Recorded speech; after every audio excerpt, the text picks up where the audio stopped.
vais laisser la parole à Bessora pour vous présenter un certain nombre des questions que nous allons aborder dans cette seconde journée d'état généraux du livre, qui sera consacrée, celle-ci, au partage de la valeur. Vaste question. Donc oui, moi Bessora, vice-présidente du syndicat national des auteurs et des compositeurs. Je suis auteur du livre, essentiellement de romans. J'ai aussi été scénariste de BD. Donc jusqu'à 2016, on connaissait assez peu la situation économique et sociale des auteurs. Il y a un certain nombre d'études qui ont été réalisées en 2016 sur la base des revenus que les auteurs du livre ont touchés en 2013. Donc je vais vous donner un certain nombre de ces chiffres, de ces études qui sont vraiment très développées, qui sont nationales ou régionales. Alors en 2013, 8% des auteurs du livre touchaient plus que le SMIC, qui à l'époque était de 13 445 € net annuels, dont 59% des auteurs affiliés à la GESA qui touchaient plus que ce SMIC.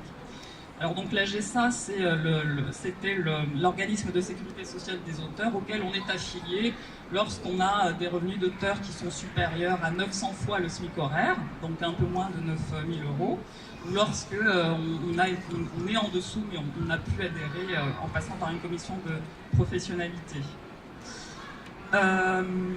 Les revenus d'auteur médians, donc la moitié des auteurs sont dessus et la moitié des auteurs sont dessous.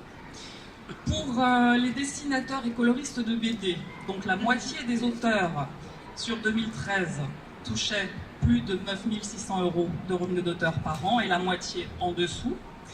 La moitié des traducteurs touchaient plus de 4 000 € par an de revenus d'auteur et la moitié en dessous. Ce revenu médian pour les scénaristes de BD, il était de 3 500 €. Et pour les illustrateurs, il était de 3 415 €. Et pour les auteurs de texte, il était de 670 €. Je vais vous parler des avaloirs également. Donc les avaloirs, ce sont les avances qu'on peut toucher sur les droits. La plupart du temps, elles sont remboursables, c'est-à-dire qu'il ne s'agit pas d'une rémunération de la création qui rentre dans votre poche, mais d'une avance sur les droits proportionnels que vous toucherez sur les ventes de vos ouvrages.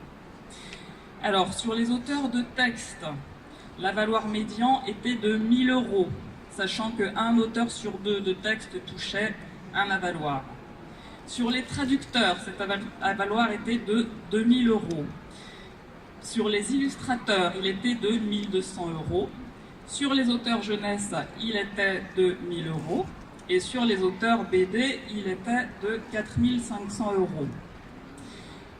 J'en viens maintenant au taux de rémunération parce que une des revendications, un des espoirs que l'on a, c'est d'arriver à 10% de droit proportionnel minimum pour tous les auteurs. Sachant que la situation actuellement, toujours sur la base de ces études, elle est d'un taux médian du dernier contrat de 8% pour les scénaristes et illustrateurs BD, de 7% en littérature, de 6% dans les arts et pratiques sciences humaines, et de 5% pour les auteurs de textes et les illustrateurs jeunesse.